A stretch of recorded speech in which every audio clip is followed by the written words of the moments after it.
We are here to talk about the truth. It is 2017 and we are living in the golden age of lying. Now's the time to be a liar, and Donald Trump is liar in chief. And remember, you guys are public enemy number one. You are his biggest enemy.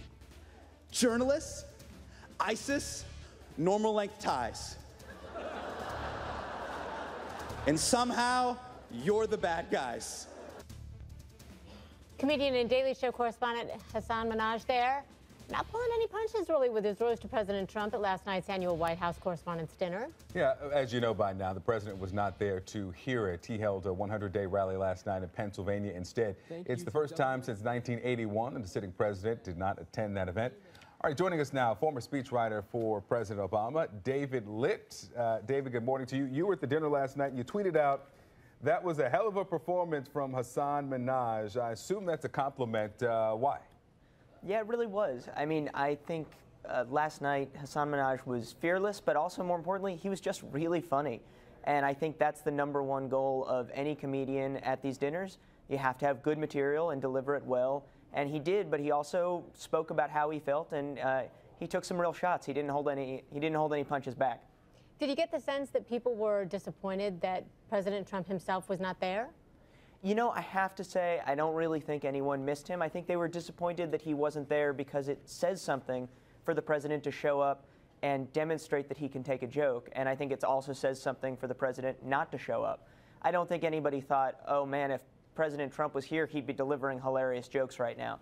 That's not really his track record. All right, speaking of the president not being able to take a joke, here it is from Hasan Minhaj. Let's listen. We gotta address the elephant that's not in the room. The leader of our country is not here. And that's because he lives in Moscow. It is a very long flight. It'd be hard for Vlad to make it. Vlad can't just make it on a Saturday. It's a Saturday. As for the other guy, I think he's in Pennsylvania because he can't take a joke. So, do you imagine, I mean, you were the joke guy for President Obama. I hope joke guy isn't too dismissive, but you were the comic writer, the comedy writer. Do you think it's more difficult to roast the president who's 10 feet away from you, or in this year, president not being there, first time in 36 years, roast him when he's not there? Well, I think it is generally easier to roast this president because at the moment his slate of accomplishments is pretty thin and his slate of controversies is very long.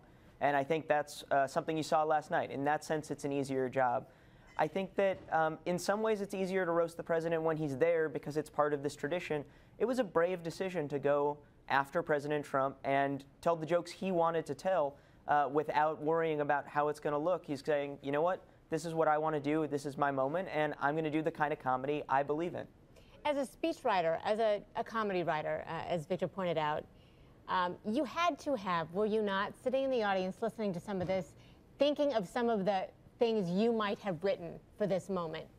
Do you have any of those, and would you share them with us? No, I will tell you, this was a great year for me to be watching because I had nothing at stake other than getting to enjoy the open bar beforehand. So I was very much enjoying being totally just an onlooker. But you didn't have anything going through your head that you thought you would have used had it been under your employment to do so this year. No, I mean, you know, you always watch jokes and you're kind of thinking in the back of your head, you're not just laughing, you're thinking, was that good, was it not? But I thought that Hasan Minhaj's material, the writing of the jokes was very solid. So it wasn't just the fact that he was in the room and President Trump was not. He went out with really good material and he delivered good stuff. So I certainly didn't find myself thinking, man, you know, I should have had a hand in that. I thought his writers did great and he did great. All right, the president has said that he hopes to attend next year. We'll see if that happens. David Litt, thanks so much for being with us. Thanks, David. Thanks for having me. Sure.